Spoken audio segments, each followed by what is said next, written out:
Hello! 今日は、疑問詞 when と be 動詞をやります。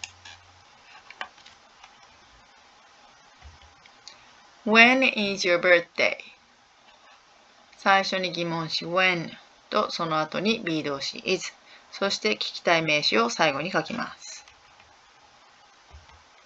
It is June 30th.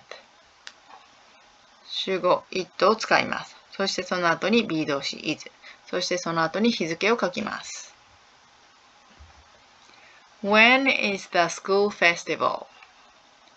最初に疑問詞 when、そしてその後に be 動詞 it、そして、名詞が来ます。It's on October 5th. It's と短縮形にしても答えられます。そして日にちの前に on が来て最後に日にちを入れます。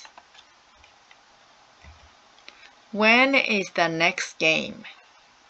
疑問詞 when が最初に来てその後に be 動詞、そしてその後に、名詞が来ます。